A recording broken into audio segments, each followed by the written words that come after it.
Fala galera, tudo bem com vocês? Ditadura militar do Brasil, tema escolhido por votação para a gente ter aula de hoje, tá? Ditadura militar efetivada no Brasil de 1º de abril de 1964 a 15 de março de 1985, praticamente 21 anos, de um regime militar ditatorial que funcionou e fez funcionar um país chamado Brasil, tá? Mas vamos do princípio. Por que que uma nação chega a uma ditadura? Tá? Por que que se precisa chegar nesse ponto? Bom, momento histórico brasileiro. 1964, o nosso presidente é João Goulart, o Jango. Ele era vice-presidente do Jânio Quadros, que já havia renunciado. Tá? Então, esse governo chegou e já deu uma estremecida com a renúncia do presidente. Ficou no lugar o vice-presidente. O vice-presidente estava tentando organizar o Brasil e levar o país, do melhor jeito possível, porém, todavia, entretanto, não estava sendo feliz no que estava fazendo. Estou falando historicamente falando, não estou falando da pessoa do Jânio, do João, não estou falando de nada mais, de partido, estou falando de situação econômica, social, política. É isso que a gente leva em consideração quando fala de um governo, tá? Não necessariamente a pessoa do presidente. Fique claro, porque vamos falar de outros presidentes ainda. Bueno, o que aconteceu, O que a gente pode levar em consideração? Os militares, então, entenderam que estava na hora de uma intervenção. Como se dá essa intervenção para se começar uma ditadura? Pelo um golpe de Estado. O que é um golpe de Estado? É quando alguém, uma força, uma organização, uma estrutura decide que aquele presidente não é bom para aquela nação. Vamos destituí-lo.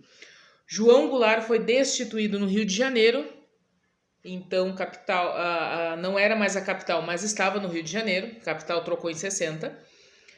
Ele foi destituído no Rio de Janeiro e tomou conta um primeiro presidente um pouco ali, mais ou menos só para fazer o meio de campo, que foi o Mazzilli. Ele entra junto com os outros militares para tomar conta do Brasil e reestruturar o Brasil, tá? Essa é a intenção, pelo menos, que se tem uma margem de conhecimento em relação a ditaduras, tá? Se não está bom, eu vou intervir. Se eu intervenho, eu tenho que ser melhor do que eu estou tirando. E isso é qualquer coisa que a gente faça na vida, ok? Dado o golpe de Estado, entra a ditadura. Qual é a grande característica de uma ditadura? Não temos os três poderes atuando. Tá? Quais são os três poderes? Executivo, legislativo e judiciário. Não há executivo, legislativo e judiciário atuando como a gente conhece hoje nos poderes, tanto dos municípios, quanto dos estados, quanto da nação. Tá? Se há ao executivo, quem executa? Executa o presidente em vigor, que com ele há todos os poderes. Não há congresso, é fechado. Há uma aglutinação dos poderes na pessoa de tá? Bom, isso é ditadura. Ditadura militar do Brasil aconteceu num golpe de Estado que aconteceu na noite de 31 de março para 1º de abril de 64, onde o Jango foi destituído lá no Rio de Janeiro, como já comentei, tá? Esse golpe militar coloca um presidente de transição, que é Ranieri Mazzilli, tá? Que fica ali para passar da República, que para a contagem aqui e começa a ditadura militar, tá? Quem são os presidentes? Nós conhecemos muito bem os presidentes da ditadura militar, porque muitos têm nome por aí de rua, de avenida, ou são lembrados por conta do que fizeram durante a ditadura militar, tá? O primeiro presidente é Castelo Branco. Depois vem Costa e Silva, que começam aí os anos de chumbo, com Costa e Silva. Médici, Geisel e, por último, de 79 a 85, Figueiredo, tá? Que é quando termina o regime. O regime ditatorial, ele vai ganhando ele vai caindo, tá? Bom, qual foi a grande vedete da ditadura militar? As AIs, tá? Os atos institucionais foram 5 atos institucionais, tá? O grande problema dessa estrutura foi a AI-5, em 1968, quando estava o Costa e Silva, os anos de chumbo, tá? Por quê? Tá?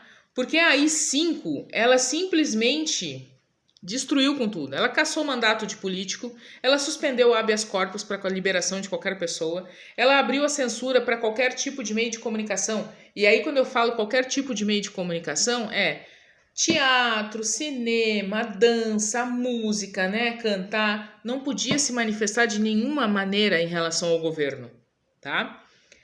E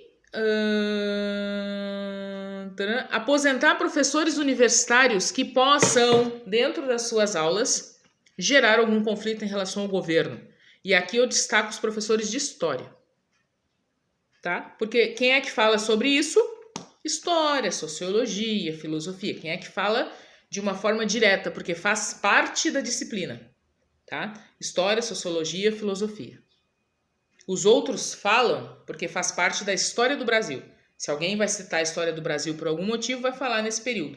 Mas dentro deste período, quem estava dando aula sobre o que estava acontecendo ou ia chegar a falar sobre isso são esses professores que eu comentei há pouco, que os professores de história, há relatos, né, de que eles davam aula com os militares ao fundo da sala, que qualquer palavra dita que fosse compreendida que era contra o governo, o professor era preso na hora.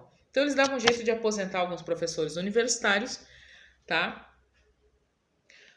Muita, como é que eu vou dizer para vocês? Muita violência, sumiu muita gente, tá? A força é um governo de força e de muita força. Porque a ditadura ela precisa impor-se com violência. E essa violência ela é o que fica nos registros principais. Houve coisas boas, sim. Não há governo que não tenha coisas boas. Não há governo que não tenha avanços. Tá? Não há governo que não tenha... Por exemplo, eles chamavam de milagre econômico ali na década de 70, que foi quando começou a girar capital estrangeiro dentro do Brasil. Isso foi um lado positivo. Há lados positivos para todas as situações. Também há para a ditadura militar. Não é uma defesa em relação à ditadura militar, porque eu não tenho que defender lado nenhum. Eu tenho que dar aula de história.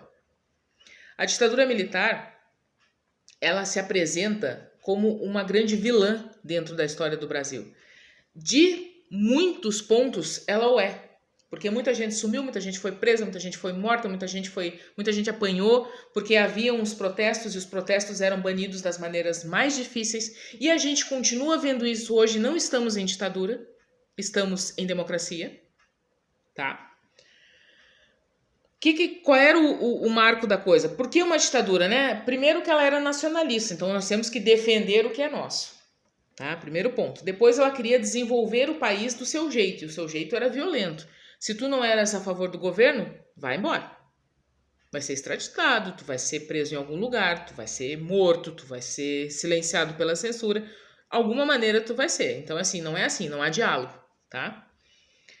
Não queriam saber de comunistas, né? Imagina, Deus perdoe, Deus me livre, imagina comunistas, Brasil comunista, nossa, jamais. E até hoje nós vivemos essa história, né? Nunca um Brasil comunista. Não vota no fulano porque o fulano é comunista. Ouvimos isso ainda hoje.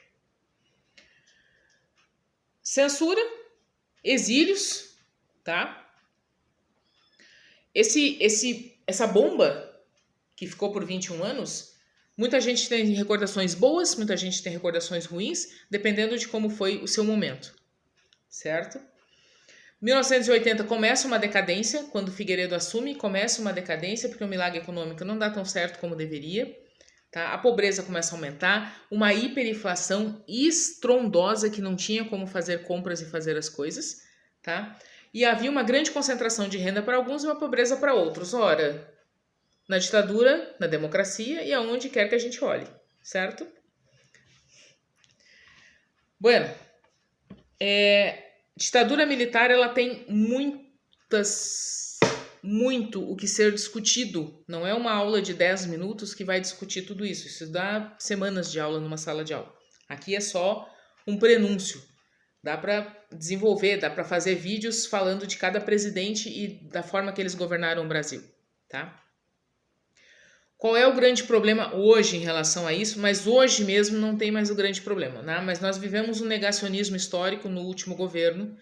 De novo, repito, não estou falando do governo pessoa do presidente da República. Estou falando da maneira como as coisas são conduzidas. Houve um negacionismo histórico, tá? O governo tentou retirar a ditadura dos livros, ia mandar os livros didáticos para revisão, porque ele disse que não existe, o ministro da Educação disse que não existiu ditadura, existiu que eles começaram a chamar de ditadura civil-militar e que foi uma decisão soberana da sociedade brasileira. Decisão soberana da sociedade brasileira é o que tu vai fazer em outubro nas urnas, mesmo com todos os problemas que elas apresentam. Tá? É sair de casa e ir dar um voto. Isso é uma decisão soberana da sociedade brasileira. Isso é democracia. Tá? Uma ditadura não exerce com democracia, uma ditadura exerce com força e poder. Sem conversa. É porrada. Bom, não foi chamado de ditadura, foi chamado de regime democrático de força. A democracia não exige força, a democracia exige inteligência. Tá? E é isso que muitas vezes a gente não consegue enxergar em quem governa. E aí eu não falo no âmbito só nacional, eu falo desde dos municípios até o governo União. Tá? Bom, os professores de história de diversas faculdades do Brasil, das mais influentes às menos influentes, se uniram e fizeram uma documentação para dizer para o governo, olha, vocês me desculpem, mas não tem como tu virar uma página do Jânio Quadros e pular pro Tancredo Neves, assim como quem troca de roupa. A história não pode ser apagada, a história não pode fazer de conta que não existiu.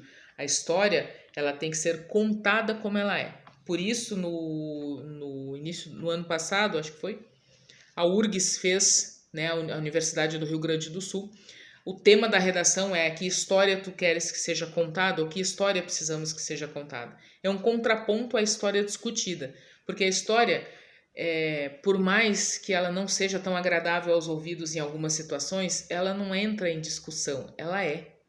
Há uma documentação, há uma comprovação, há momentos inquestionáveis da história que nos cabe apresentar aos estudantes e os estudantes compreenderem o processo histórico. Não decoreba, processo histórico. Tá? A ditadura militar, ela faz parte de um processo histórico evolutivo do Brasil. Há uma evolução, mas também há um retrocesso muito grande em relação aos direitos de um ser humano de ir e vir, aos direitos de um ser humano de falar. Ser proibido de falar é um dano enorme à humanidade. A censura, e hoje existem censuras veladas de diversas situações, mas a censura dita, olha, está censurado falar qualquer coisa sobre o governo, é um dano muito grande, historicamente falando, para uma nação. A ditadura militar do Brasil, ela acontece por um aprendizado muito grande, tanto de quem governa, quanto de quem vive no Brasil, quanto de quem estuda o Brasil posteriormente. Tá? Falamos sobre ditadura do Brasil, 1964 a 1985. Até a próxima.